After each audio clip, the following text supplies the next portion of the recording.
lose too much time on admitting people.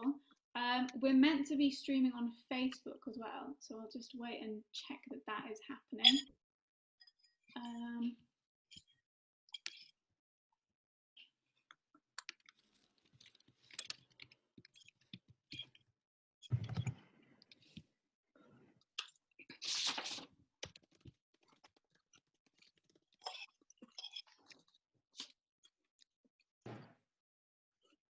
Sorry, we may just have some technical difficulties with the Facebook.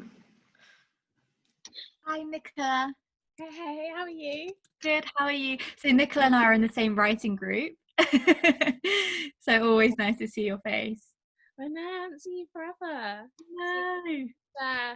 We just started it and it was great, and then we had to end it because of lockdown. Oh, was that the one where you all met up and you'd write together? You'd like have a social sort of thing? Yeah, it was really nice. Well, we wrote separately and then we would critique each other's work, but in a really super friendly way. That's cool. Yeah, it's good.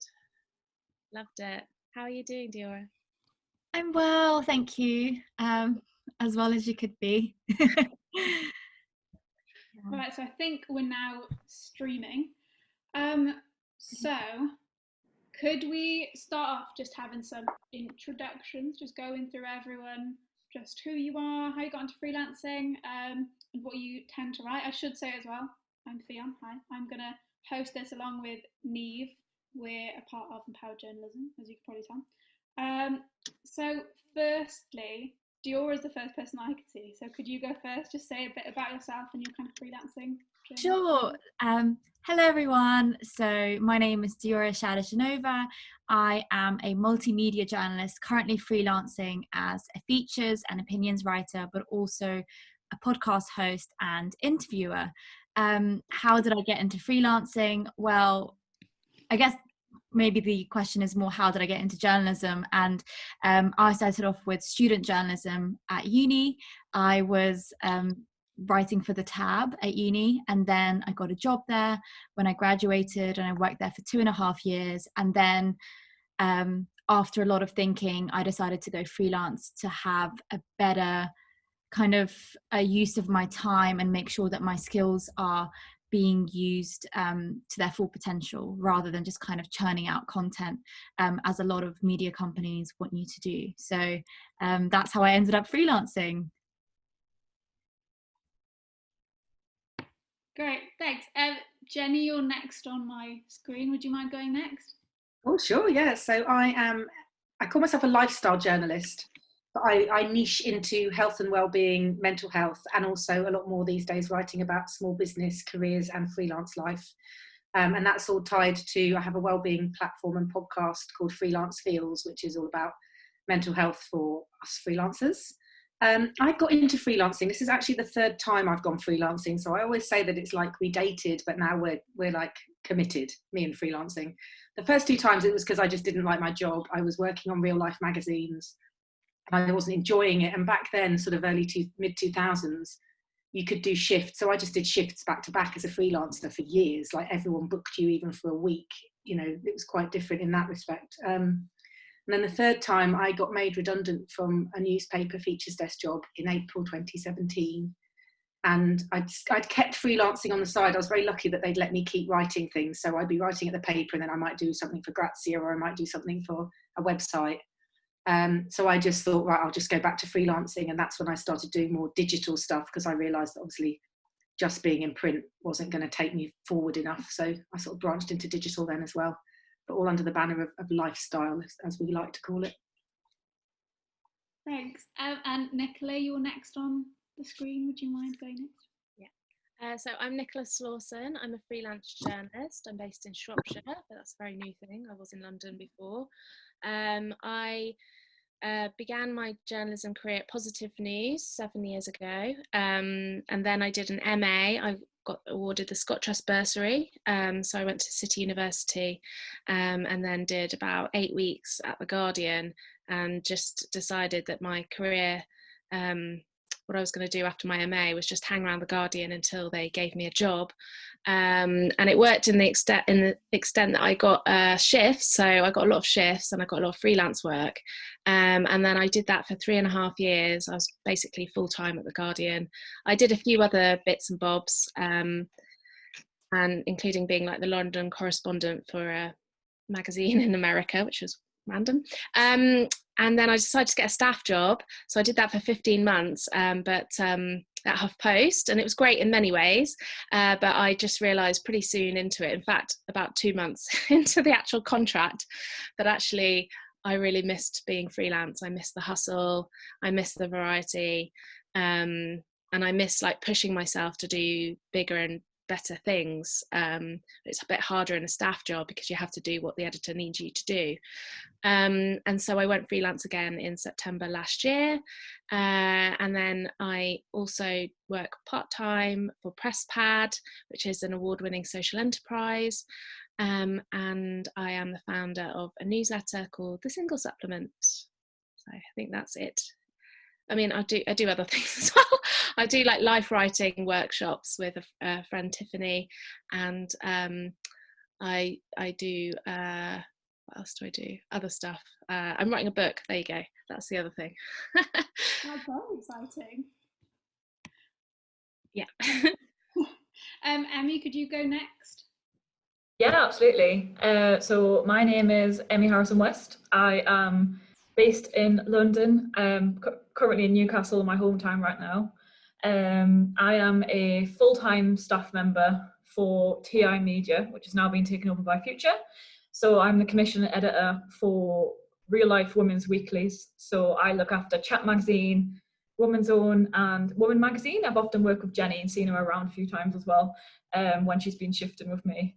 But I am a freelance journalist mainly for like culture, lifestyle and travel publications. So I've written a lot for like Stylist, Glamour, most national newspapers, Time Out, DK Eyewitness for travel. What else? Metro.co.uk, I've written for them as well. So I got into freelance journalism mainly to make a bit more money on the side, because we all know that journalism isn't very well paid. And I just thought I want to get my name out there.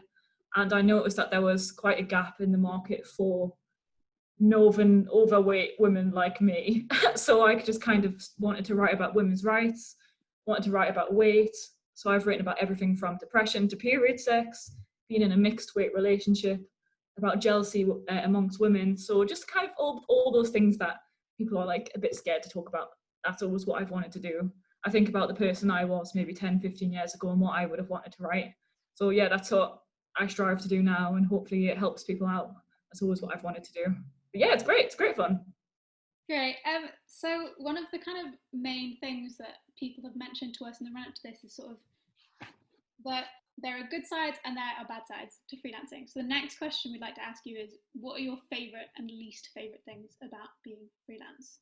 If we could go through the same order again, that'd be great, unless anyone has any strong opinions about this. Or we could just go straight to Diyora. Is that cool? I think you're on mute. Could you just repeat the question, please? Sorry, what are your favourite and least favourite things about being freelance? About freelancing? Oh God, I think we'll be here for 2 hours if I list my long list of pros and cons. It's interesting because I think there's so much value in working in-house and also working as a freelancer, and both those things have been so different. I think, you know, when you're in-house, you're churning things out really quickly, there's a lot of pressure, and yeah, you're doing what your editor wants you to do. When you're freelancing, you have a lot more freedom, but then there is a lot more emphasis on building relationships with editors, making sure that you're quicker than even people in house, because, you know, what do you have to bring to the table that's different to someone who's already working in an office for a publication? So I think it's just about thinking outside the box. So it's really pushed me to really think through my ideas.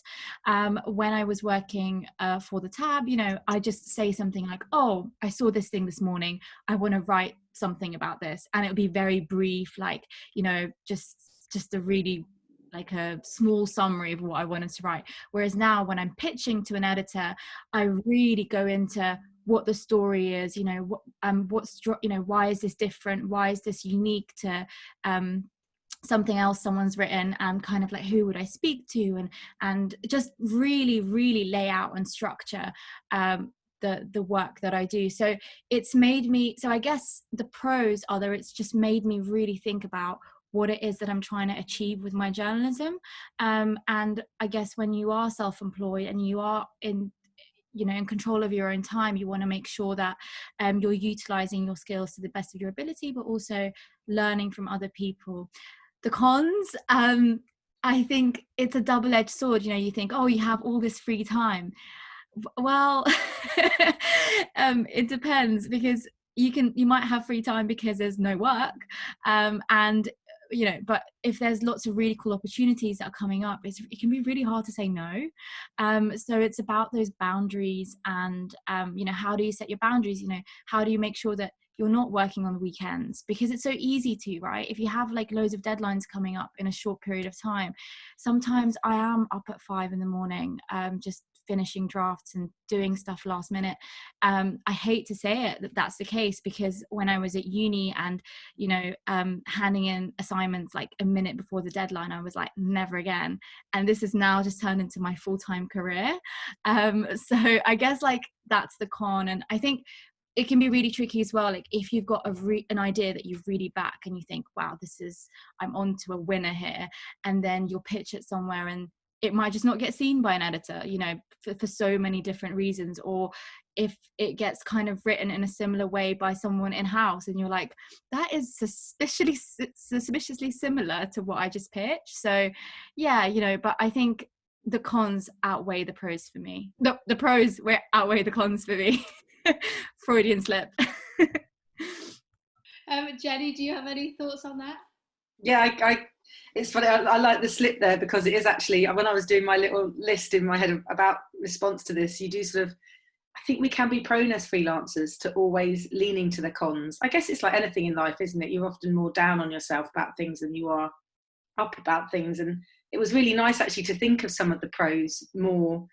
I mean, yeah, I'd agree with the sort of the being up early and sometimes leaving a deadline to the last minute. But then something else I've put is flexibility, because I just do love the fact that sometimes I do want to get up at 7 and finish off a feature, and then know that at 4 o'clock, well, great, it's Friday, I'm off to see a friend, or you're going to take an hour and a half in your lunchtime for the gym because you did, and nobody's sort of on your shoulder going, oh, where were you for the last half an hour? I saw you went on Teams at lunchtime or something, So yeah, definitely flexibility. I like the byline variety. I'm quite a byline junkie. I like that I can have a byline wherever I hopefully try and get one if I push hard enough. There's quite a few things that have a flip side, I suppose. So I've put, you don't have a boss who might be, I put mean, or a boss who isn't very pleasant to you or who you don't get on with. The flip side is the con that you often have lots of bosses. So if you're doing 3 articles in 1 week, you essentially suddenly have 3 editors, and it's like, whoa, I did this because I didn't want someone breathing down my neck as a boss.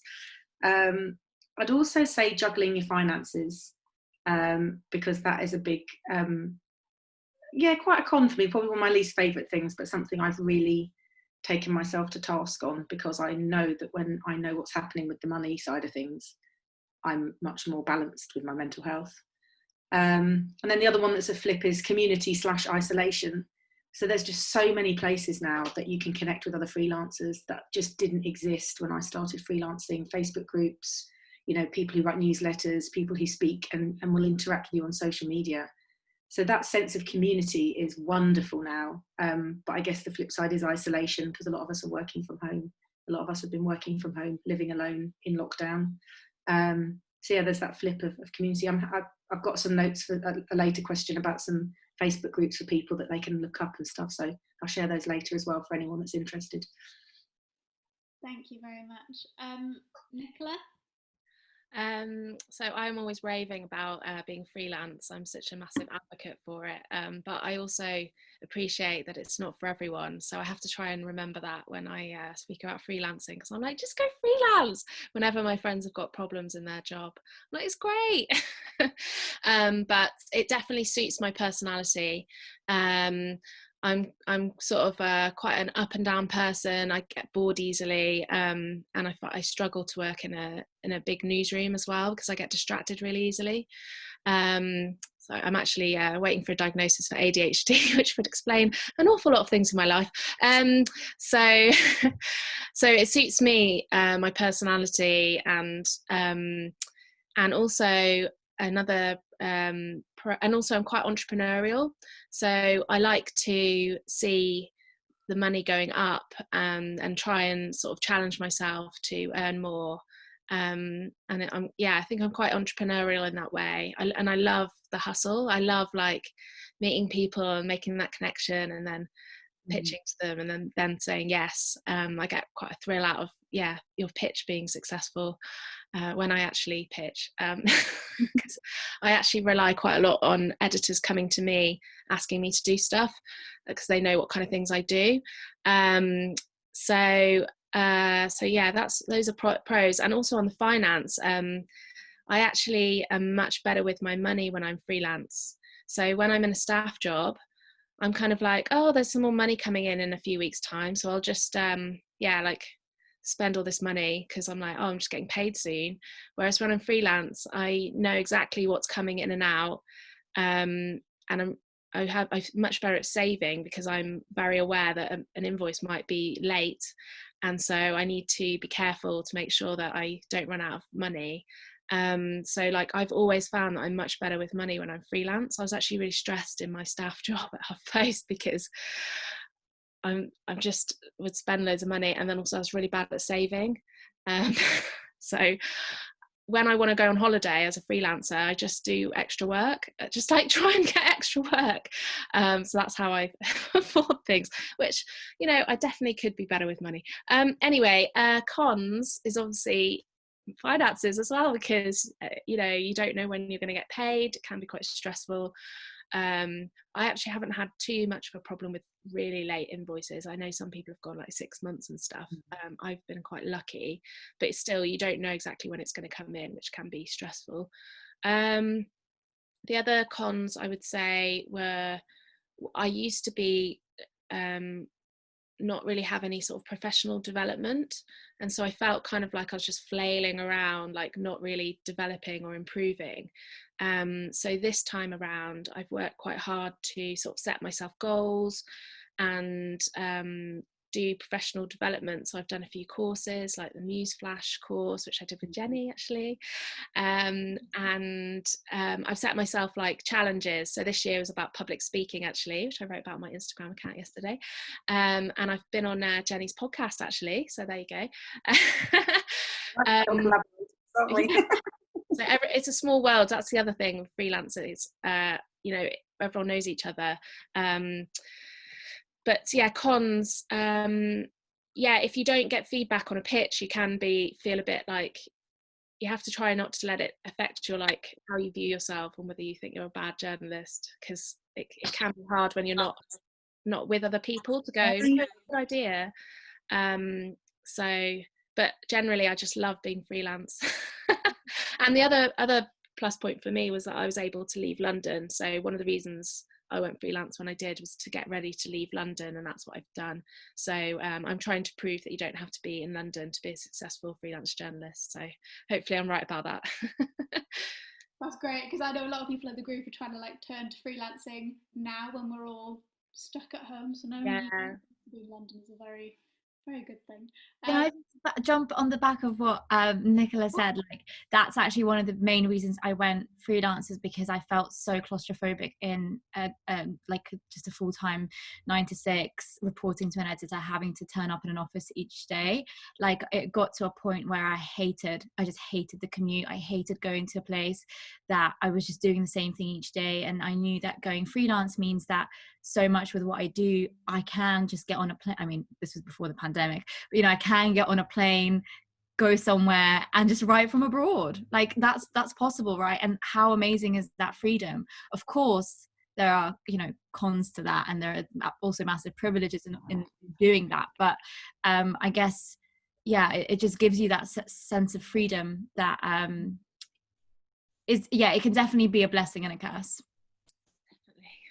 Emmy, can we turn to you? for that question as well?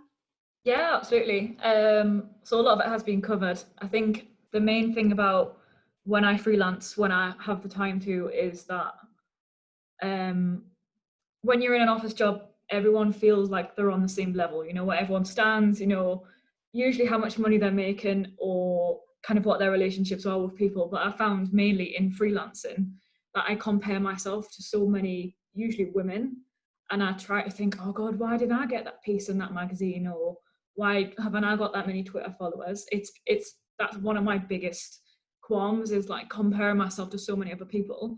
But I've actually realized that once reaching out to those journalists who I'm actually really good friends with now, that you realize everyone's in the same boat and we're all rowing it together. So that's a massive pro for me, is that I've met so many amazing like-minded people, and never to compare yourself to people. One of my other big pros is that I think you get a lot of creative control. So I can write about me, I can write about what's happened to me, about what I care about, but there is also the worry that you have to sell your soul, which you absolutely do not have to. You're in control of what you can write about. As long as you know the platform and you know the magazine, you know the style, you can make your story and your life work for them. So no, you don't have to sell your soul. You don't have to tell them everything. You don't have to supply pictures of you looking whatever. You don't have to supply pictures of your grey hair if you don't want to. Like, you can just make it about you and you can control it. It's not going to be edited by someone and then you'll never see it again, because that's your work and it's your story. Lastly, one of the biggest pros for me is getting messages from people saying that they've read my work. When I'm in a staff job now, sometimes I write a story and it goes into the abyss and I never see it again. But when, say, I write for like Tyler, I wrote a piece for them lately about basically how my diet ruined my wedding day last year. And I got so many messages from women just saying, thank you so much for writing this piece. And that's something that I'd never experienced before in a staff job. And I still don't experience now sometimes in a staff job. So it's always nice to get those personalised messages from people that are in the same position as you. You don't have to, you know, send your work off to some random faceless person. You can actually get personalised messages from people. So yeah, I think there are definitely more pros than cons in freelancing. Obviously, you just got to make it work for you, make it work around, you know, your lifestyle and what you care about the most. But yeah, I love being able to write about what I care about and what I'm really passionate about, which I think you lose a lot of sometimes when you work for specific companies or specific people. So yeah, it's great. I love it. For the next question, I might go straight back to you, Emmy, because you do freelance and you're a commissioning editor, so you might be able to have a bit more of the two sides on that. Absolutely. So do you have any tips for sort of finding your first few freelance commissions? And also then, how do you pitch that successfully, and how do you kind of come up with stories to pitch to people? Yeah. So in terms of your first freelance commissions, it depends what you do want to write about. I've got the perspective of opinion and lifestyle. So I write a lot of first person pieces about myself. So I would usually just read through the news, read through my stats, read through press releases and see if there's anything I can hook stats from press releases to something that's happened to me. To go back to my Tyler piece, I'd recently read about, I think it was an obscene amount of women had made themselves so mentally unwell from trying to lose weight for their wedding day, and I thought, oh God, that's me, and I can't believe this is still happening to people. So I could just put something together that was my life and just send it to some of the commission editors that I knew on Twitter. It's not as easy as it sounds to do that, but I would say just look through Twitter, look through the magazines that you love and the websites that you enjoy, and actually perv on people, look at people's names on Twitter, just see what they do and see what they like and reach out to them. Like, I am a normal person, I'm sitting in my family home in Newcastle, I'm not like a scary faceless person, like you can speak to me anytime. But to go from the side of a commission editor, in terms of pictures, I would look for always pictures. I'm not going to commission something that doesn't have pictures. If it has a strong news hook, if it has, like, for example, that's a statistic I told you about with regards to weight loss and diets for weddings, that hooked really nicely to my opinion piece. It's usually really emotive, and just be a nice person. Like, I really like it when people are just kind and just reach out to you as if you're a human. Sorry, I hope that answered your question. Did I miss anything? No, I think that did answer it. Perfect. Thank you. So we'll turn next to Nicola, because you're next on my screen. So how do you find your first few pitches? How do you pitch successfully, and how do you come up with those stories to pitch? Sorry, that's quite a lot of things. Good questions though. So I mean, what I did with my first few freelance pitches was I pitched to editors that I met on work experience. So if you have done any work experience, even if it was a few years ago, you can reach out and say, I've gone freelance, or I've just finished my course or whatever, and I'm freelance. I've got this great idea that I think would be a good fit for your section. And just remind them of, I did work experience here, whenever. So I mean, that's how I did it. So the first was it the first one I did? Some of the first ones I did for The Guardian were because I'd done work experience with the editor of Society in the January, and then I finished my course in the June, and I'd seen her because I'd been in to do other bits of work experience, and sort of basically stayed in touch with her. And then she asked me to do something small, and then I said, I've actually got a great idea. Well, I didn't say it was a great idea because, imposter syndrome. I was like, I've got an idea. And I just pitched it, and she had it, and then I just kept pitching to the same editor, and then I did the same with the news desk, and I found stories like I did a freelancing masterclass the other day, so I apologize if anyone watched that and you're going to hear the same thing again. I'm really sorry, but at the time I was living on a houseboat, and I heard that people were flocking to live on houseboats because of the housing crisis, and I was actually kind of temporarily homeless at the time. I was sofa surfing, so the housing crisis was like really important to me. I was reading all the news stories on it, so I wrote a news story. So it wasn't my personal story, it was a news story. That I got some stats from the people who dish out the licenses to people on boats. And yeah, it had risen dramatically, and it was because of the housing crisis. And then I got a case study and I pitched it to the news desk. And I did quite a few things like that, where it's kind of, I had a story that kind of went viral for The Guardian, which was about people sharing bedrooms with strangers, not just houses, but actual bedrooms. So yes, lots of it was from my own life. I found that because I was hunting for like the cheapest possible room ever on spareroom.com, and that's how I found that. So a lot of things were from my life, even though I wasn't actually writing about it from a personal perspective at the time. And then read widely, and be really nosy. Listen to what your friends who are not journalists are saying as well. I get so many of my story ideas from my mates back here, because they're all nurses and teachers and work in social care and or factories. They've just got like a really variety of different jobs. None of them are journalists, none of them work in the media, and so I just listen to what they say, and I've got loads of story ideas. There was one like staff rooms in schools, for example, were being knocked down. And so I did a thing for the Guardian education section on staff rooms and whether you need them, and it was all a bit it was a sort of a mixed piece about whether it was like they don't want teachers to chat to each other, so they don't complain about their working conditions and stuff like that. There may be some paranoia, but it might have been that. So yeah, that's kind of how I find stories. I'm just really nosy. I listen to what people say on the bus even. Everyone's got a story. You meet someone, I get chatting to like quite a lot of people, just listen to what they say basically. Family members as well, they might like say, loads of job centres are closing down and people are having to get buses like an hour away to go to the job centre. And so I've written about job centres closing down. I mean, these are all kind of news stories.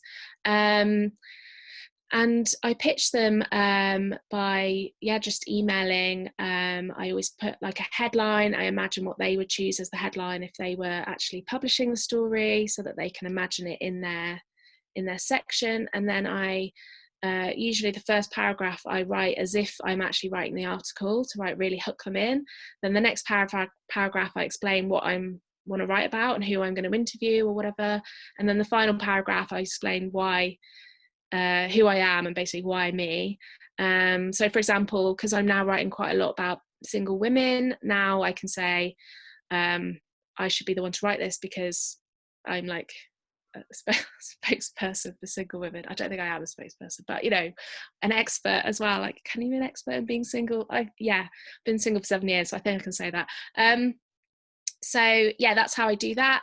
And then you should always chase up. But actually, I get a lot of my commissions through networking, meeting people, and then they'll say to me, "Oh, do send us a pitch if you've got one." And then I quickly have to come up with an idea for a pitch because you need to strike while the iron is hot. But then I also just, people know what kind of things I write about, and I've been a journalist now for 7 years. So as I've said, I get people just asking me to write stuff based on what I know, or the fact they know me. So the Evening Standard project I do on air pollution, I didn't pitch that. They came to me, and it was a year-long project, which is, you know, amazing. But you're not going to get that straight away when you're a journalist, when you're starting out in freelancing. That's something I got, you know, 6 years into my freelancing, into being a journalist. So then I just get an editor going, "Oh, we really need something." And sometimes they'll say, "We need like an interview for our interview slot. And then, can you think of anyone?" And I'm like, "Okay, cool." And I'll just quickly research. So always say yes to an editor and be really like friendly, like Emmy said, and really nice and polite, and try and be helpful, because they'll remember you and they'll think, "Oh, she's really good at coming up with ideas when we've got like a slot to fill." And then other times they'll just literally come to me with a whole story and they'll be like, "We want you to write this. So can you do it, please?" And I say, "Yes, definitely." And then I have no work-life balance because I've said yes to too many things, which is actually most of my problem with freelancing, is that I'm too afraid to say no. So I'm like, yeah, I'll do it, definitely, great. And then I'm like, up until 1 a.m. trying to frantically write 10 million articles. So don't do what I do, actually. That's bad advice. Thank you. Diyora, do you have any thoughts about how to find stories, pitch, and Yeah, lots of thoughts. I mean, it really depends on what kind of story you're trying to write, right? It's like, so if you've got an opinion, a really strong opinion on something, and you think you are well placed to, put that word out there, then that's one thing. If you think there's like a news story, you found a story and you think, wow, this is good news or bad news, and you want to report on that, that's different. If you want to do a reported feature, which is mainly what I do, I've kind of paved away a little bit from opinion writing, not too much, but I think just because sometimes when you do a lot of opinion writing, you are putting a lot of yourself out there, and sometimes it's okay to be like, you know what, I actually just want to write about other people, and it's quite nice to take that step back and almost allow the story to develop with you outside of it. And yeah, like with feature writing, for example, the reason I love it is because it's like a puzzle. It's, you interview different sources, you kind of find what the narrative is, and you speak to experts, whatever the topic might be. It's just really fascinating, and you learn a lot through doing it. Now, I'm really bad at self-promotion. What I forgot to say is that I have a newsletter called The Freelance Fraud, and it's basically about my experience of going freelance and what I've been kind of finding as I go along. I've only been doing this for 6 months, by the way, so I'm a baby freelancer, and yeah, so I have like in a lot more detail in how I construct my pitches and how I find my ideas there. So if anyone wants to just have a look, it should be available on the newsletter. But in terms of how do I find stories, well, firstly, like conversations with friends is like so good. You just what are people talking about? What's happening right now? What's happening in the world? Also, like, it's really good to think a little bit ahead and have a bit of a timeline of what's happening, later on in the year, what's happening in a month's time. Maybe, could you get your Valentine's Day pitches ready in January, or can you kind of get more like Christmas related stuff, you know, in October, November? So start thinking ahead about things that are coming up and ideas that might be related to, you know, events that everyone relates to. And yeah, another thing is to read. Like, I can't stress this enough. You have to read. You have to not just read articles, books as well. Just see what kind of writing you like. And like, I think the best way to understanding and finding good ideas is to see what you enjoy reading from other people and what it is exactly you enjoy about it. And that will really help you understand yourself more and what you want to emulate. And yeah, so definitely, like, you know, I have a few journalists who I just kind of read all of their stuff because I'm so fascinated at the way that they kind of dissect stories and the way they find really intriguing sources and things like that. So yeah, I think with my with me, I write so much about different things. You know, I might watch a show and have really strong opinions, and I'm like, oh my god, okay, I need to write about this. Or, you know, I might be on TikTok and I just notice this trend and I'm like, oh, this is interesting. Is this a wider thing? What does it say? What does that mean about, you know, the people who are posting this trend? Has anyone written on this before? You know, I do a little search on Google. And so, yeah, that's kind of how I fish for stories. But in terms of the finding your first freelance commissions, I think, you know, when I first started, I didn't think I was going to, you know, my first piece was going to be published in the New York Times. So you have to be a little bit realistic about kind of your experience and the experience that, you know, editors are looking, you know, for out there. That's not to say you should undervalue yourself or like not pitch to, you know, a high profile publication like The Guardian, for example. But it just means that just be a little bit more aware of kind of your own capabilities, and that might make you feel a little bit more comfortable as well. I mean, because I was working at the Tab for 2.5 years, I already knew that like I can write, so that was quite a good thing. And I thought in my head, which are publications that are quite similar in terms of covering young people issues, you know. And so Vice was always like a place I really wanted to write for. Now, I was quite naive. I thought, oh, it'll be easy. Like, you know, I was working at the Tab for 2.5 years. I can write a story. It took me 10 tries to get a commission. Like 10 times I pitched to the same editor. And every time she said no. Honestly, it was just killing my confidence. And like, that's another thing as a freelancer, like you have to confront your self-esteem issues, because as soon as you get rejections, it's so easy to internalize it and think, oh my god, like I'm stupid, my ideas aren't good enough, all of these things.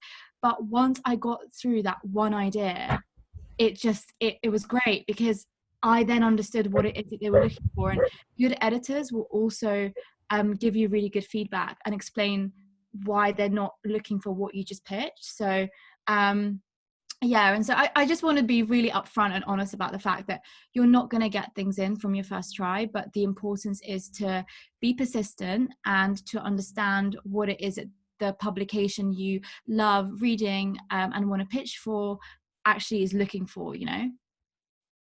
Definitely. Thank you. And Jenny, I can't see you on my screen, but I think you're somewhere. There you are. I'm here. I completely agree with everything. And one thing that's come up across all of those answers is the idea of having a niche. And I think niche can be quite chicken and egg, because I guess you don't know what your niche is until you start writing things and exploring what works for you best. But I've noticed in some of the chat that somebody said they are tech, which is a great example of a niche, because once you have something that you're known for writing about, from my point of view as someone who's been the commissioning editor, if I then had an editor above me who said, oh, can you commission a piece on XYZ? I would then think, who writes about that? So it's a case of them building up in that niche, but then that kind of funnels you into what you might do for your first few freelance commissions. Because say you say, okay, I really want my niche to be beauty. So you're only going to pitch to beauty editors. You're only going to pitch beauty ideas. They might be first person, they might be reports, they might be real life stories. But if you sort of say, okay, yeah, I'm going to go for that as my niche, you can then start to find your relevant editors. So rather than pitching to the features editor at a magazine, you pitch to the beauty editor. And you say, I write on beauty, here are my pitches. So you can kind of start to get your freelance commissions by finding your niche, I guess. And then once you've done that and hopefully got a few commissions, you can then say to other specific editors, I write on beauty. Here's some examples of my recent work. And they'll go, oh yeah, obviously that's your niche, because they won't think further than you telling them that. So you can kind of carve it out as you go along. But I would say don't push everything else to the side, because you might come across a really good story that's about, I don't know, maybe you've got back into cycling, which is quite big at the moment, and or maybe, yeah, you want to react to the obesity stuff that's going on with the government because you think it's nonsense, or you agree with it. So you don't rule that out. But then again, I'm really keen these days on encouraging people to find the very specific editor, and it's something I'm doing a lot as I write more about business. So I often pitch to lifestyle editors historically. I'm now writing a lot more about small businesses, small business life, freelance life. So I'm in the process of finding the business editor at The Times, the business editor at Cosmo, the careers editor at Marie Claire, because they're actually in their little niche on their publication, often desperately looking for people who have the same niche, because actually if it's a really small niche, they're like, who writes on this apart from me? I would say follow the hashtag journo request on Twitter. It's genius. You can't follow it, sorry, but look it up, and I just check it every day, and editors put what they're looking for and they put hashtag journo request. Other journalists do it, so you can see what kind of things people are thinking of, which might give you a tweak of your brain and think, oh yeah, I could go on that angle. It's not a first person piece, actually, it's a report. God, there wasn't enough in a first person. I'd say introduce yourself to a new editor. So I will often do that. I'll say, I'm Jenny, this is what I do, here's my website, and then say I've attached a pitch, and then put it below, so that they just know a little bit about if it's a brand new editor. So I would say, and as a commissioning editor, I used to like that, because I think, oh, they've actually bothered to sit down and say, hello, Jenny, I'd really like to write for, it was Metro where I worked, Metro newspaper. I really want to write for Metro newspaper because I love the feature you had last week on, I don't know, girls surfing. I'd really like to write about stand-up paddleboarding. And I'd be like, oh, okay, they read it. Oh, cool. Because you want them to like you. And that's my final thing, is something Emmy said about stalking them, is I just think, be a fan. So, follow all the editors you want to write for on Twitter, retweet them. They all want their ego stroked. Who doesn't want their ego stroked? So stroke their ego, follow them on Instagram, like their post. And then when you pitch them, they'll be like, they might just recognize your name from the like, and, because when you're a commissioning editor, you want people to want to send you ideas. That's what you need. So yeah, be a fan, follow them, see what they're up to. And I also agree with read a lot. There's nothing worse than you thinking you've come up with the best idea in the world, and you send it to your dream publication and they reply and say, we did this last week. And oh my God, and you just want to actually just throw yourself. Yeah. A really good tip for that is, because that's happened to me a few times, you can type in on Google site : and then whatever the website is, so whether it's Vice, so vice.com, and then space, and then just put a keyword of what you're trying to write about. So I've been trying to write about I've been writing a lot about TikTok, so I'll put like TikTok and then the thing I'm writing about, and it came up, and I was like, oh my God, I was fully about to pitch like this whole like 1-page pitch about why I think this is a really important story, and they only did it 3 months ago. And so it shows, if you do a bit more research into what you want to write about, have a look at if it's been covered, what angles did people cover it in, and how can you make it different to what's already out there.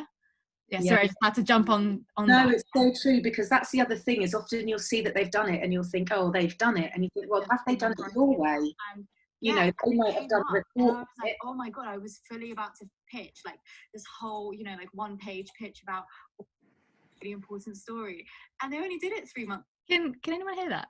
Yeah. No, what just happened? I don't know what happened there. That was weird. Can I just add something onto that as well? Sorry.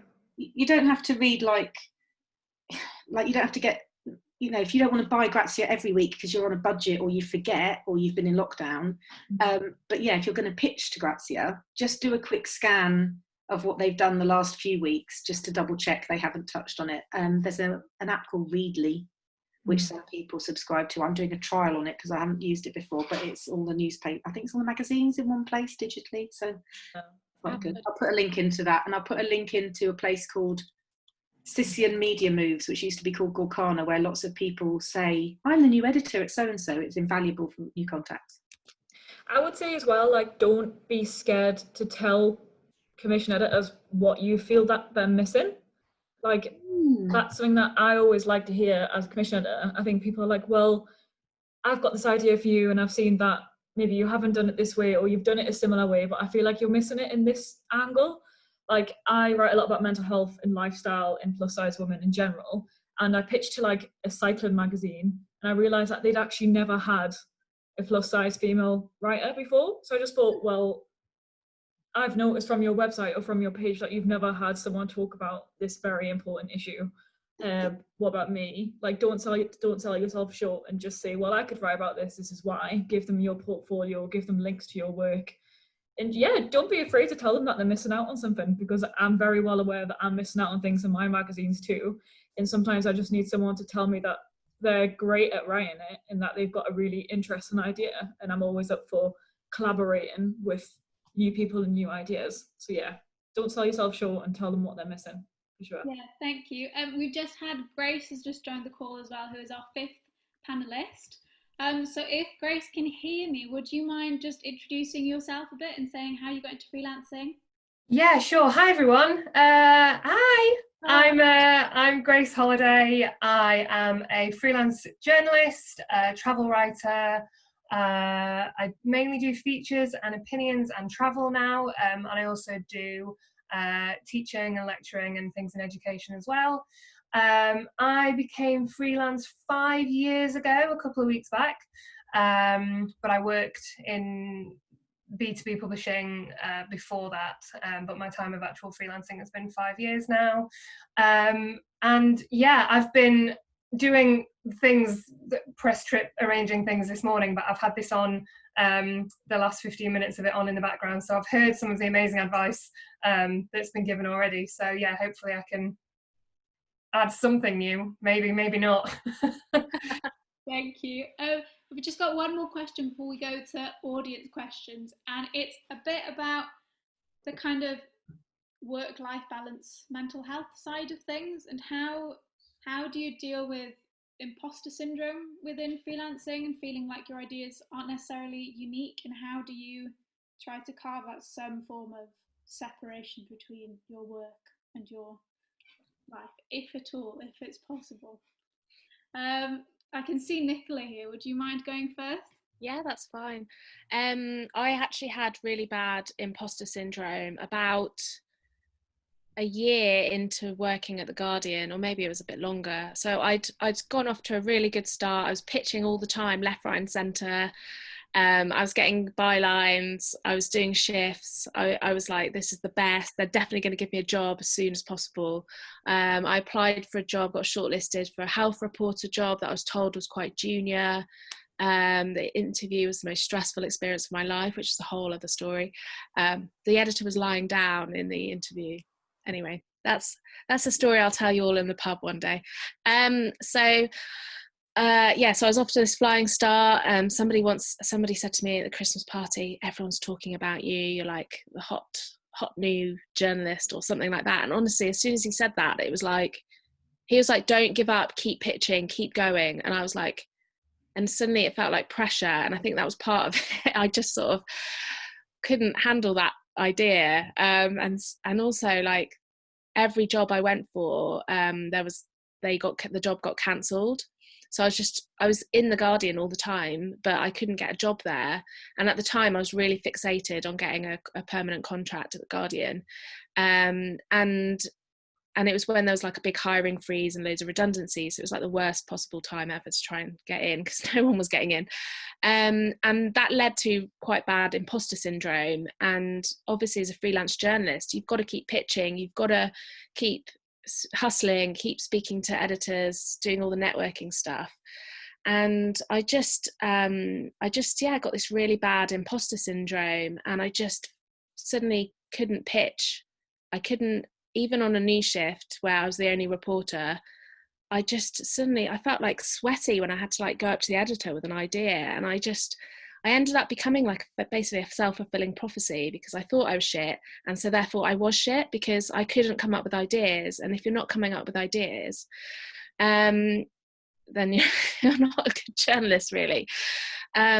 So what I did was, well, I had some therapy actually, so that was good. Recommend that.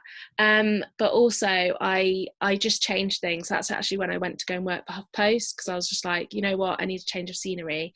So even now as a freelancer, if you're trying something and it's not getting anywhere, I think it's like okay to take a break and like think, okay, what else can I do, and try something new, because there's nothing like trying something new, and that'll build your confidence again. When I went to HuffPost, within a few days, one of the editors said to me, you're so good at your job.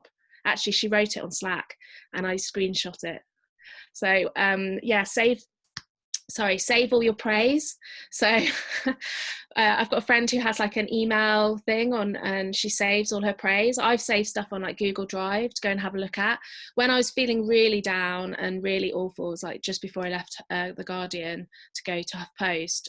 It was about maybe 3 or 4 months before that, was probably the worst time. I wrote down a list of everything I'd achieved, and all the amazing articles I'd written and exciting things I'd done, and it did really help me, make me feel better, because I was like, oh my god, I actually have done loads of good stuff. But yeah, just like find some new editors to like boost your confidence, because a new editor and you're like a fresh face and they're suddenly really impressed with you, you get a little boost. This time around, I'm not putting all my eggs in one basket, because they were all in the Guardian's basket, and that was a mistake, I realised.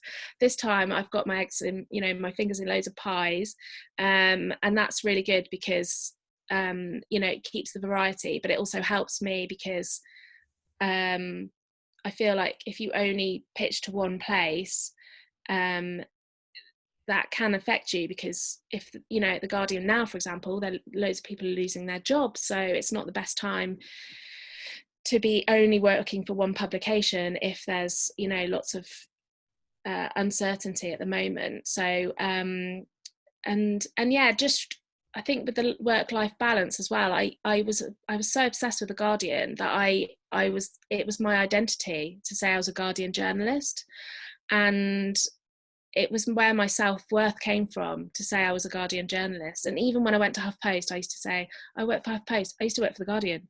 Like, it was a problem.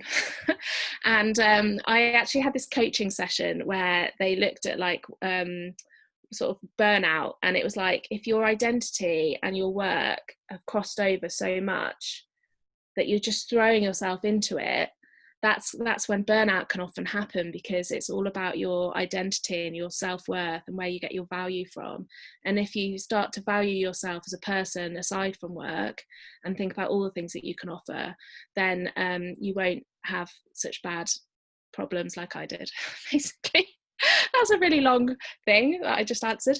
And then I have written, actually, which Jenny will, I'm sure, talk about, whether freelancing is better for mental health or worse. I actually also find freelancing better for my mental health, because I can schedule sort of mornings off, and sort of, when I was at HuffPost, I felt a lot of pressure, because like Diyora said earlier, you have to go in, you have to be there at a certain time, and if you're having a really bad mental health day, like, that can be a problem as well. So and yeah, just having loads of friends that aren't journalists helps me as well, so they bring me right back down to earth, because they don't really care if I've got a byline or not anywhere.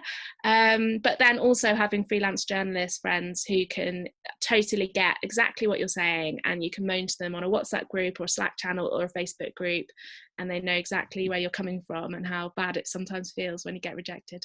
Thank you very much. That's a really long answer, sorry. No, it was really good. I really like the thing about keeping your self-worth separate from your work, because I think it's especially hard to do that when you are stuck working from home and trying to figure it all out. Yeah, definitely. Yeah. Thank you very much for that. Emmy, could you go next so I can see you next on the screen? Yeah, absolutely. So many things I related to there, Nicola, as well. Sometimes I find myself comparing myself to so many other journalists that I admire, mainly women, actually, because I'm an avid supporter of amazing female writers, and most of my Twitter feed they are the women that I look up to and the women that I admire, but sometimes that can get overwhelming, because then you look on Twitter and you think, oh, that person's written for Cosmo and I haven't written for Cosmo yet. And it's very easy to compare yourself to other people who you're not, but it's good to remember that you have written some amazing things as well. And every now and then I just go through my work, and it is so cringy sometimes to read your own work, because you realise your own mistakes and what you would have done differently. But go through your work and just like give yourself praise for it.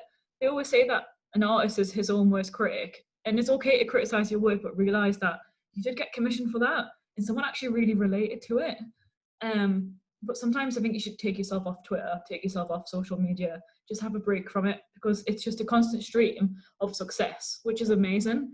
But sometimes you can have a bad day. Like I have really bad social anxiety, so sometimes when there are press events, I just have to take a step back and say, I can't do this right now, and that's okay, because like you're not going to lose out or anything.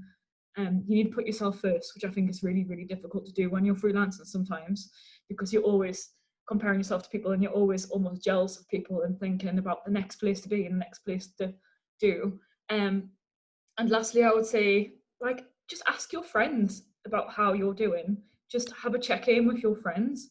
Like my husband's not a journalist, and he actually really doesn't like hanging out with journalists, because he feels like we just big each other up all the time, which I love about women and I love about journalists.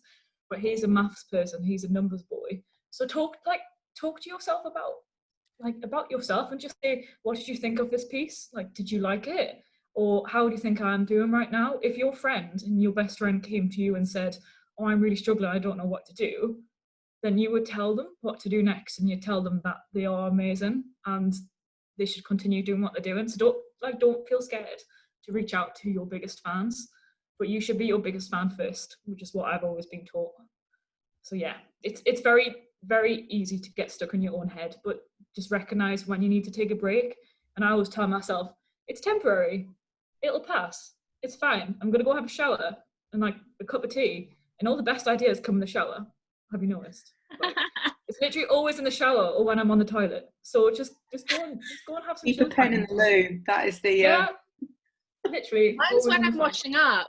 I think it's when I'm washing up. I think it's the repetitive action that you've got going on.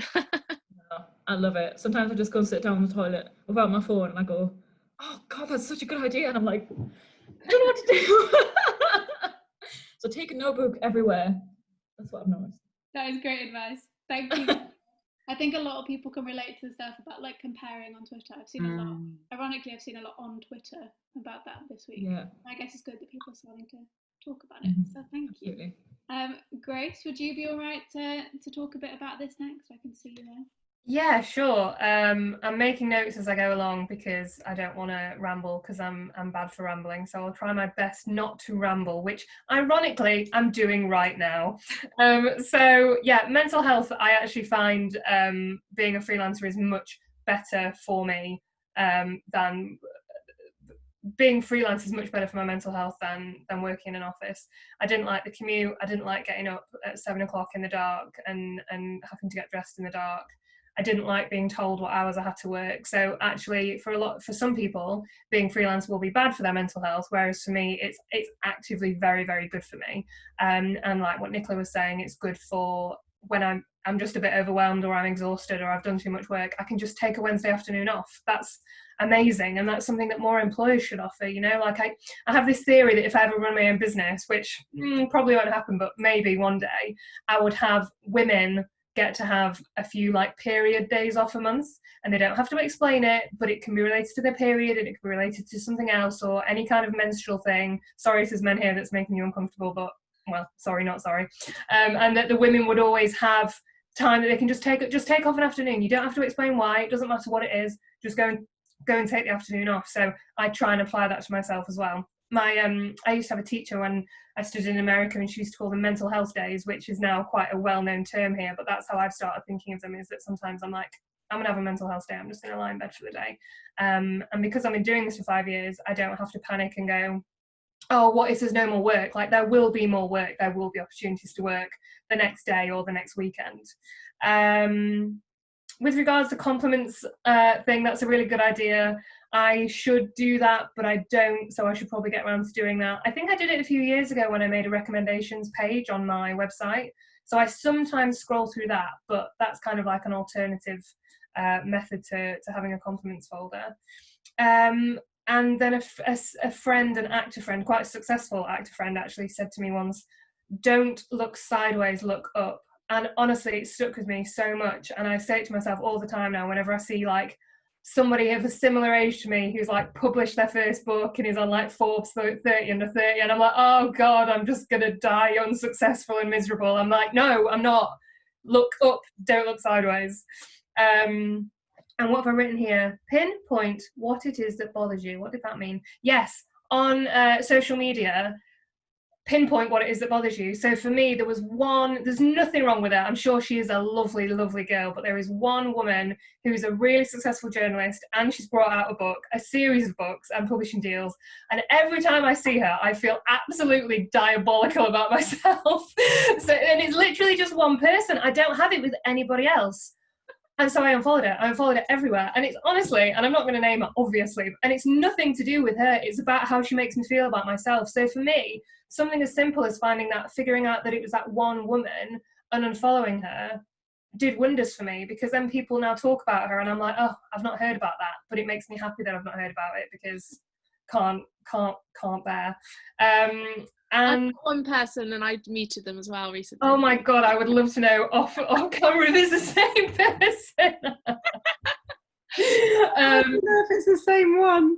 But there's just people that get in your space so much. You probably found this, Grace, Nicola, with the people you've muted. Is like, actually, they're literally like, if you think of them stealing your time and then you flip onto them, if they're stealing your time, they're stealing your money. So it's literally like, the more you look at them, you might as well be throwing pound coins in the bin. So think of it as in a financial way, if that helps you connect better with the idea of unfollowing, I guess. Yeah, that's really good. That's a really good suggestion. And the last thing I wanted to say on that question was with regards to imposter syndrome. I have it in every other area of my life apart from in my career. I always feel quite confident in my career, and I don't know why. I just have a good level of self-belief, until out of the blue a few weeks ago, it absolutely blindsided me while I was in the middle of doing something. And because I haven't experienced it in years, I had no tools to deal with it. So I was just drowning in this huge imposter syndrome for like over an hour. And afterwards, I was just drained and I didn't know what to do with myself. So on that, I want to say to the people who struggle with it, obviously there's been some amazing advice here. And for the people that don't, I would say, it sounds like a negative thing, but it's not. Be prepared for it to suddenly blindside you down the line, and start to figure out now what your tools would be. Like, is there like a thing that is there a person you could message? Is there something you could go online and read? Just have that backup there for if it ever gets you in the future, because I've now actively done that. I've gone, right, I wasn't expecting that. If it happens again, how am I going to deal with it, and how am I going to overcome it quicker and more comfortably? Thank you. Can we turn to Diyora? I can see you there. Yes, hello, hi again. It's been so wonderful hearing everyone else's experiences. I have so much to say on this, so I'm going to try and really keep it short and not repeat myself too much. In terms of imposter syndrome, I have definitely felt it really strongly when I first started freelancing. I think it's because I just had no idea what I was doing.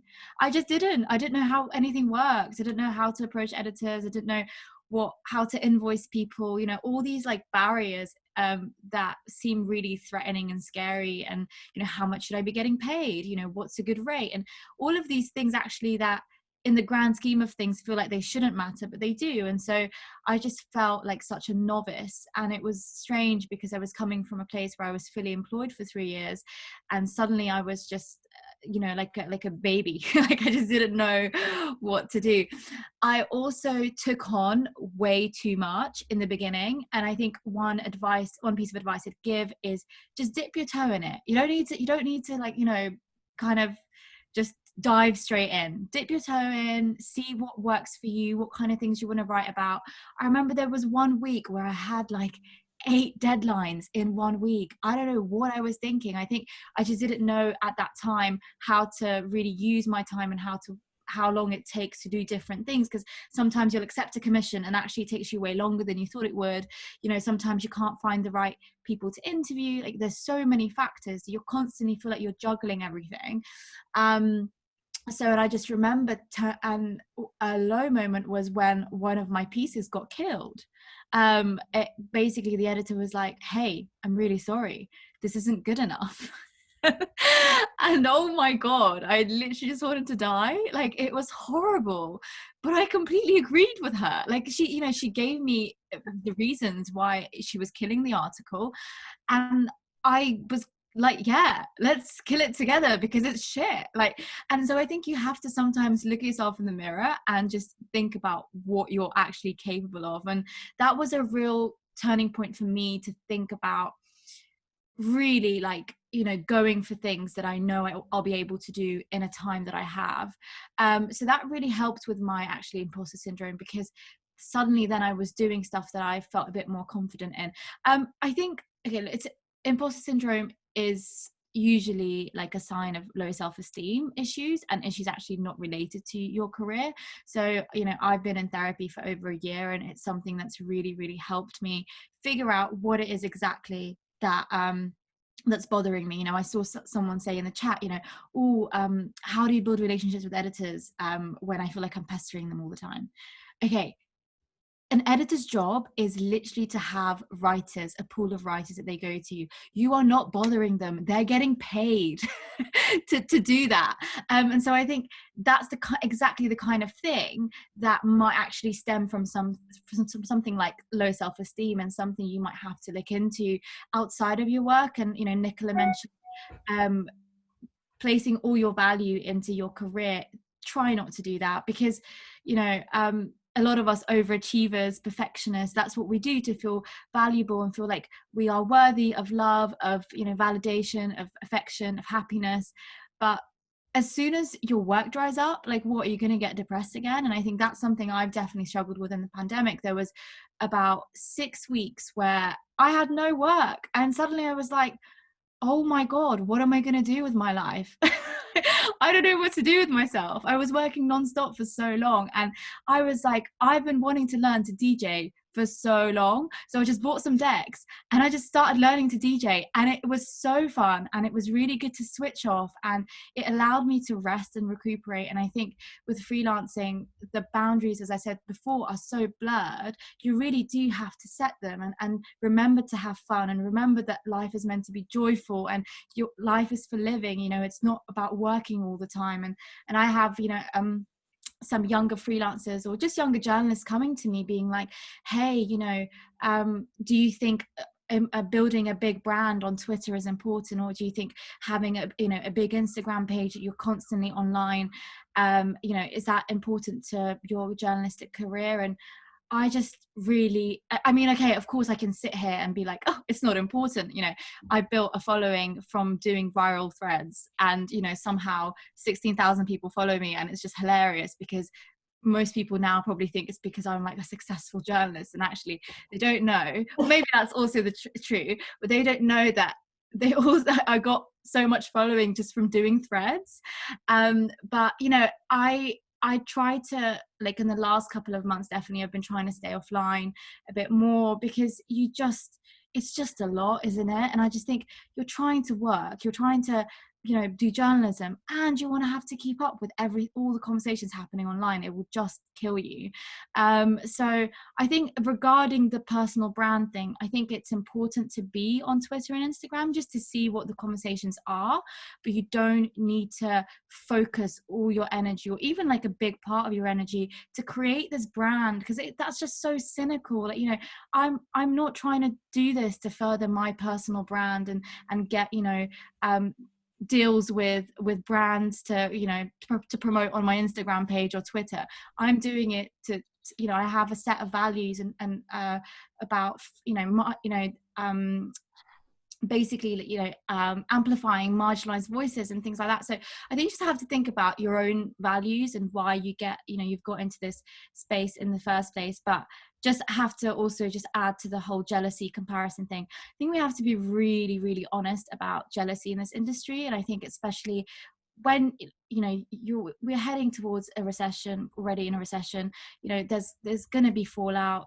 Jobs are being cut, the freelance pool is being widened, budgets are not are actually kind of getting smaller, so you constantly feel like you're in an arena and you're fighting against all the other freelancers. And yeah, technically that is what's happening, but I think that's a really negative way to look at it. And I think just remember that there's space for everyone, and there's also space for you. And I really loved that whole idea of looking up and not sideways. My thing is to look down, but maybe looking up is a better alternative. I just think, concentrate on what you're doing. Try not to compare yourself to other people. We've all been there. I've been on LinkedIn at 2 a.m, having a look at what this journalists that I really like, when they actually graduated from uni, so then I can figure out how old they are. So then oh my god, I thought I was the only person that did that. No. And and whether I'm anywhere near their level, and if I've achieved enough by that age, and that's just crazy. No offense, but that is kind of crazy behavior. And I stopped myself and I was like, this is not how I should be furthering myself in this career. And actually a lot of the time you speak to these people and they have the same fears. And so I use my mute button really liberally, really, I do. If there's anything I see that's not vibing with my frequency, I'm just like, what, I'm just going to mute you for a bit. Might unmute later, but yeah, it's never personal. There are sometimes people who annoy me online. I just unfollow them. It's not personal. It's all work. And I think the key to this, sorry, I've really been rambling. The key to this is just drawing that boundary and remembering this is professional and your personal life exists outside of that. Just try not to blur those things too much. Thank you very much. I'm really enjoying this whole line of questioning, I mean, personally, the kind of imposter syndrome has been terrible with the pandemic. So I'm really glad to kind of have this line of questioning. Can we turn now to Jenny for this one, and then we'll do a few audience questions, if that's all right? Yeah, I love all of that. I love the looking up. I'm totally going to so I'm going to share something with you that I have stuck to my computer. This is what is pinned on my computer because I was having such a crap day the other day that I was like, I'm just not doing everything I want to do ever. And I have a unique situation that my partner also works from home and we sit next to each other, but he's not a journalist. And he will often have a really interesting take on it because, like you were saying, if a friend isn't in the industry or a partner or a family member, they'll just be like, what? And I'll be like, oh my God, I haven't done this and I haven't done that. And he's like, why does that have to be done now? Maybe you could pitch them next week. And he'll just have a really sort of different take. So I definitely think that checking in with people who aren't in your industry is a good thing. Unfortunately, a lot of my friends basically have me on some kind of pedestal because they see my name in print and I'm like, Jenny, which is almost makes it worse in my personal life. But I like the attention in a way. I would also say that I've dealt with this by writing, by blogging, by starting a newsletter, all under Freelance Feels, which I created because I was having a really bad time with my mental health and freelancing. So I thought, I can't be the only one. And I was really struggling with that imposter syndrome thing where I didn't feel like I fitted in. I felt like I was in a playground and all the cool girls were in little bubbles, cool girls and boys. And I was sort of like trying to fit in with all these different gangs in the playground and nobody would quite let me into play. So I was like, on a good day, I went, right, I'm going to start my own gang because I'm sick of trying to get in their gangs. And these things often only happen on days when you do have real clarity. So it's not an everyday thing, but that's when I decided to try and start something that belonged to me. Because I was like, well, screw you lot. If you won't play, I'm going to go and start a game over there. And then I found that people came and they went, oh, what game are you playing? Oh, that looks nice. Oh, okay, what's she up to? And then it helped me because I was then sorting out my own head by writing blog posts, newsletter, going on Instagram stories and just rambling on about how I was feeling that day. So yeah, try and find your tribe. And I mentioned earlier about groups. There's a few, I'll put some links again in the thing, but there's one for female freelance journalists that I co-admin called Number One Freelance Media Women. There's also an amazing group called Freelance Heroes on Facebook.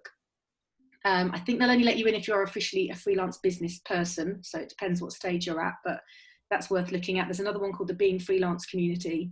And they're all on Twitter as well. So Freelance Heroes has a weekly Twitter chat where people who are all self-employed just talk about what they're up to and answer questions. And that can really help you, I think, as a journalist to see other self-employed people, because we can get into this bubble of comparing ourselves with other journalists.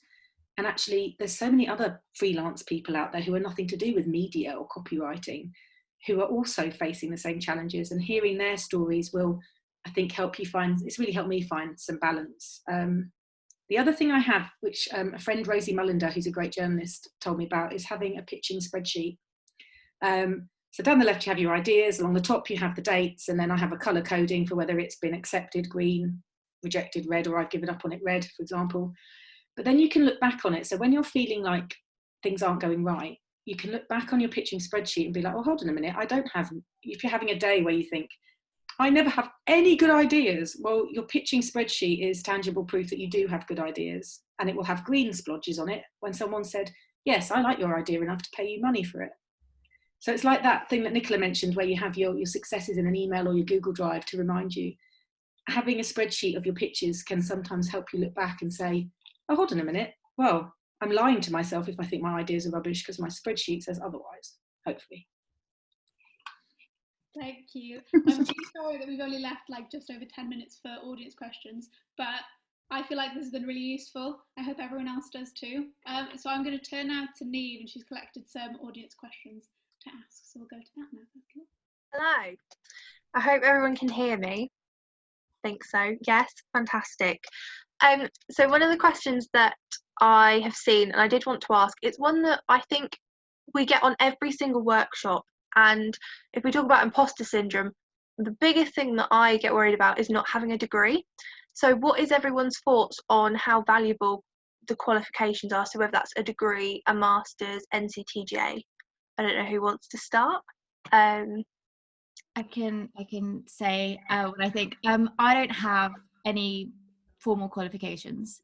So I guess I'm coming from a perspective where I feel like I personally don't need them further down the line. And when people ask me this question, it's really tricky to know what to say, because it depends where you are with what you know, right? So when I was at uni, I was very lucky to get 2 years of experience in working in student journalism, and so I got that experience through doing it. So I, in some ways, was ahead of a lot of people who have never had any experience in journalism. So, you know, some people, like my friend Elsa, for example, she did the broadcast journalism course at City. She had never had any experience prior really to that. And she's, you know, that was so valuable to her because she just learned everything at the masters.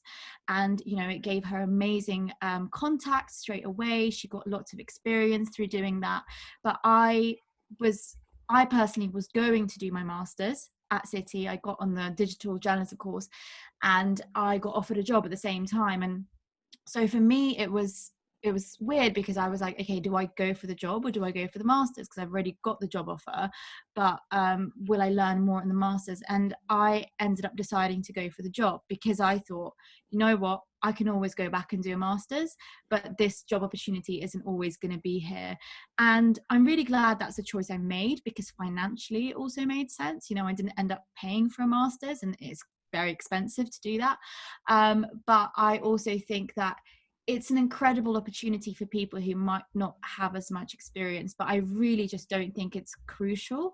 And it also depends on what you want to do. Like if you want to go into news, that's very different, right? And you will actually need like some understanding of how like media law works, for example. But if you want to, you know, be more of a columnist, or you want to do some reporting on like quite a niche thing, you don't need a degree. You don't need a degree to do that. You just need to have enough and build up enough experience to really feel like you are an expert in that area. Cool. Shall I jump in? Yes, jump in, Nicola. I do have a degree and I've got an MA. I got the MA because I got the Scott Trust bursary and they paid for it. Sometimes I'm like, would I have ever paid? I mean, if I had £9,000, would I have paid to do that MA? I can't say that I would, because I'm not sure it was actually worth it. The best thing that happened was getting the work experience at the Guardian. So for me, I learned more at the Guardian than I did. Well, maybe I'm being harsh on my MA. Course, it just it was focused on a very specific set of type of person. It was gearing everyone up to apply for the male grad scheme, and I wasn't interested in applying for the male grad scheme. I was 29 at the time. I was like, I'm not applying for a grad scheme, they'll all be like 18-year-olds, and I just I didn't want to work at the Mail as well, but yeah, so I'm not sure. I don't necessarily think you need an MA, but I suppose it did give me some confidence, because then I could say I went to City, and I did meet quite a few people in it, and also my peers on my course. Some of them have gone on to be editors and commissioned me, or we've swapped contacts and things like that. So it did give me that. But I also equally know a lot of journalists who don't have degrees. They've done things like apprenticeships, or you can do, so I think it's the NCTJ, don't necessarily have to have a degree, I think. I was going to do like some of the courses of that, sort of alongside working. But the other thing that Lauren has asked about is about being from working class background and not having any money when you go freelance, which I didn't have any money when I went freelance, and actually didn't even have anywhere to live. I was sofa surfing, and then a guy at the Guardian actually let me live in his house for free while he went away. But at the same time, I wasn't completely a journalist. I was doing freelance journalism shifts when I got them. And then I was also a host in a co-working space. So I would say that you don't have to throw yourself completely into freelancing straight away. Get a part-time job doing something else, or even a full-time job, but a part-time job is good as well. And don't think of yourself as a failure for not being a journalist full-time, because I actually got so many story ideas from being a host at this co-working space, because there's loads of startups and social enterprises and people from different walks of life that I'd never have met otherwise. And even, I've had friends who are journalists and worked in a pub, and then they got loads of story ideas. So yeah, you're not a failure if you can't actually afford your rent just on freelancing. All journalists, freelance journalists, diversify their income in some ways. And I do that with PressPad, so that's what pays my rent. It's 3 days a week and going down to 2. So it's 2 days a week, that pays my rent, and then everything else is, a bonus. So I just wanted to answer that because Lauren was asking about it. And also, yes, definitely Jess Hope Evans, she's amazing, so follow her. She's extremely passionate about making sure you don't have to move to London, you don't have to be like from posh background, and you don't have to do unpaid internship. You can just start pitching straight away. But yeah, I would say it does take the pressure off to have a part-time job or another, diversify your income in some way to, it takes the pressure off, especially when you're first starting. So that was answering a different question, but I just wanted to do that. No, that was absolutely fine. Thank you so much. I just wanted to ask one really interesting question that I've seen in the chat, and it is, when dealing with vulnerable people, for example, interviewing homeless people, how should we appropriately go about aftercare or paying them for their time? Is there a protocol in this sense? I can speak on that if you want. Okay, Grace can speak on that. So with regards, what was it, vulnerable people, you said paying them for their time and aftercare. So I would say, as a freelancer, it's not really your responsibility to pay them for their time. That shouldn't be coming from your pay, because that's your pay and you've earned that money. That's yours. If you need to pay them for their time, then that should come from your editor's budget or from the publication's budget. If you do want to split your commission with that person, then that's your discretion. I've done it before, I've not done it before, that's up to you. But I would say be careful to never feel that if somebody asks for payment, that you shouldn't be the first port of call for that money. That should come from the editorial team or from the publication. With regards aftercare, I think that it's maybe it's not even so much aftercare, it's care from the very beginning. So I know a lot of journalists are very, I don't want to stereotype, but there's kind of the tabloid way of getting stories, and then there's the other way of getting stories, and there's, you know, the death knocks and hounding people for information and making people talk when they clearly don't want to talk. And I don't like that kind of journalism. I don't have a great deal of respect for it, because I think, oh, there's some saying, isn't it, like you get more sugar or something from a stone. I don't know.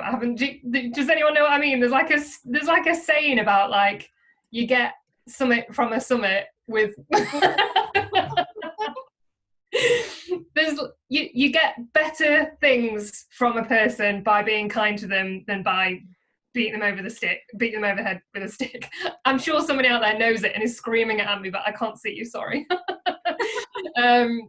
So with regards aftercare, yeah, that's really important, but you shouldn't really need such comprehensive aftercare if you've done the bits that come first. So I did, the first example that comes to mind is I went to Rio last December for Norwegian Airlines to do a piece on transgender women who are carnival queens and princesses and dancers and drummers and things like that.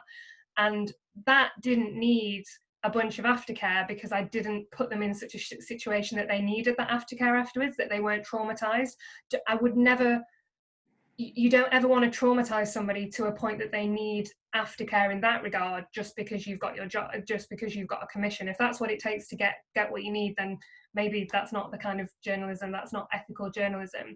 On the other hand, there is, of course, aftercare in terms of if you've been broaching issues like abortion or sexual assault or some other traumatic thing. That is quite different, and that does need aftercare. But again, remember that you aren't a therapist, remember that you aren't a specialist, remember that you aren't a counsellor. So I would be careful with trying to act as if you have that training and that ability to offer that person aftercare, because you don't want to actually make things worse for them. So find out from them what they need next, and if you need to contact a local charity or somebody who does have more experience in how you offer support to that person, don't think that you know what to do based on what you think you would want. Ask the person, how can I support you now moving forward? How are you feeling? How was that interview for you? Whatever it is that you need to say, and don't be the authority in what they need. Find other support from reliable bodies and charities and experts. Yeah, I can probably add on this as well, as Jenny said in the chat. I get called Emma all the time, don't worry, Jenny. So I write for writing commission for Chat, Woman and Woman's Own, and as you know, a lot of the stories in Chat magazines are triggering. They're about like suicide or sexual assault, domestic abuse. They are quite difficult stories to read, but if these people are approaching you, then you're giving them a platform. You're not bothering anyone if you're giving them a space and if you're giving them time. And a lot of these women have probably never talked to someone before. Like, for example, those transgender carnival people that you spoke to, Grace, they've probably never spoken to anyone before, and they're just appreciative that there is someone that cares about their life. But make sure that they're in a comfortable space to do it, and don't feel scared to educate yourself as well.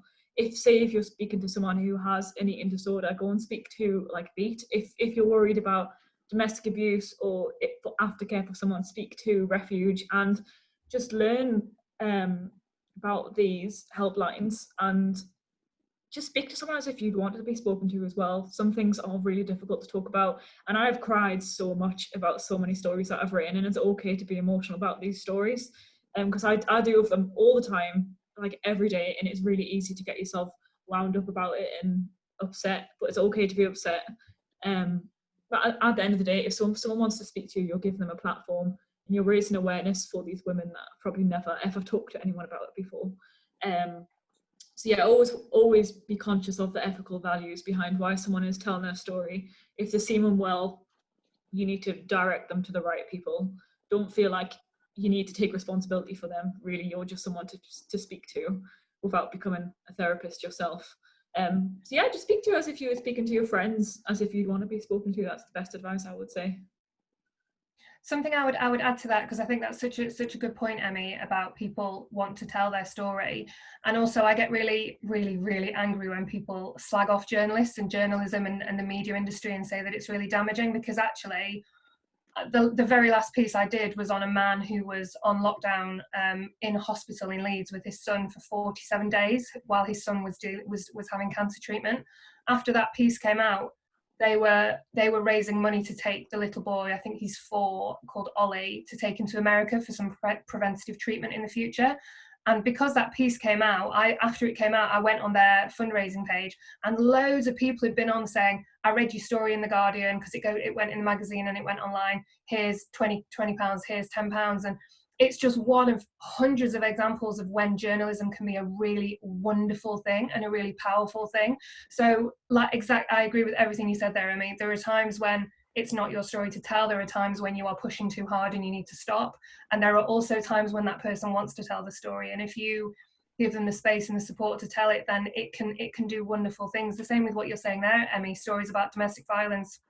Somebody could pick up that magazine and read their life story in somebody else's words, and just that alone, saying that somebody else has been through something similar, can be the breaking point or the making point for them, whatever you want to call it. That can be the thing that frees them or changes their lives. So I never forget the value of journalism, and never let people tell you that the media is a monster, because it's far more nuanced than that, and there are great things that can be done in this industry.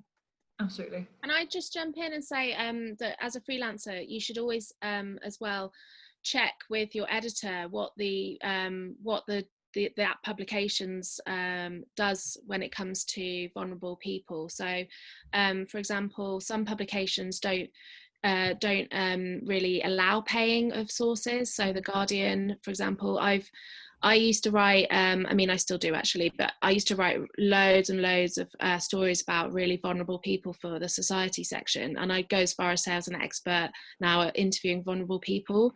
That's been most of my career, has been interviewing vulnerable people actually. But some places don't allow you to pay. And also some places don't allow you to send the article to them beforehand, whereas other places do. So just check with your editor what the process is. At The Guardian, you can, if they don't allow you to send the article, but if you do have someone really vulnerable, then you can call them up and do the read through over the phone. And then the other way is if you do want to write about something really bad, and it's not somebody coming to you, you can go to small charities or big charities actually, and ask them if they've got any case studies. And these are people that have been helped by the charity and maybe have come out the other end slightly, or they're happy and comfortable to talk about it on behalf of, to be a case study. So the charities can help you, and that's a way to make sure that they're getting that aftercare, because they're already working with the charity, and then the press officer, it's their responsibility to sort of check on them afterwards. But yeah, I would always make sure as well that you're honest with them about what the angle of the story is. You might have an editor who's like, I need you to find somebody who fits these certain tick boxes for this article that you need. And you might do a call out, but you need to be really honest and say, this article is about poverty in Blackpool, for example, because I've done stuff in Blackpool. And, people might not want to be associated with an article about poverty, for example. I did one in poverty in Cornwall, child poverty. And I had to be really careful because they didn't want to be judged as mums for their children living in poverty, even though it wasn't their fault. And I had to be really upfront and honest and say, this is what the article is about. Are you okay with being in this? And they wanted to actually in the end, because like Grace said, they knew that it could make an impact, and it did actually. So yeah, that's what I wanted to say. Thank you so much. Honey then with vinegar. Grace, I love that. Yeah, I think, when you get two sayings mixed up, I think I was getting that mixed up with getting blood from a stone, and I just ended up with rock. So yeah, there you go. Love it. Brilliant. Thank you so much. We've gone slightly over and we had so many questions. I genuinely feel like we could have just talked for hours about journalism and everything. So thank you so much. Please make sure to follow all of our panelists on Twitter, on their social medias. And you can also come over and follow myself and Sion. Make sure to follow our Twitter and our Instagram at Empoword Journalism, and then you'll be able to see if we have any more future events coming up. I know we have a couple more panels in the next couple of weeks. And I think that's everything. Fionn, tell me if that's not everything. Well, just thank you very much to our panel. I found it very useful personally, so hope everyone else has too. If anyone has any questions for any of the panelists, is it okay if people DM or email you? Oh, yeah, absolutely. Go for it. If you have any stories, any questions, any worries about being a Northerner or working class, or if you just want me to read through something, I'm more than happy to. We need to support each other, especially as women as well in this industry. Yeah, I absolutely agree. I'm happy to take DMs and stuff. And also just to say, I'm running a workshop next Thursday evening, which might be of help to all these people who've commented talking about being working class and then worrying about that. The workshop's about effectively exploring and sharing your identity through journalism. And it comes from my background as being mixed race, northern, working class and female. So if there's anybody there that's feeling like, I need some support with those kind of things, then yeah, get in touch and I'll hook you up with a ticket. Thank you very much, everyone. And we've also, I know that Empowered Journalism have another workshop on Thursday. I believe it's the second one about regional journalism, and tickets should be out to that soon. We'll post it on our Twitter and everything.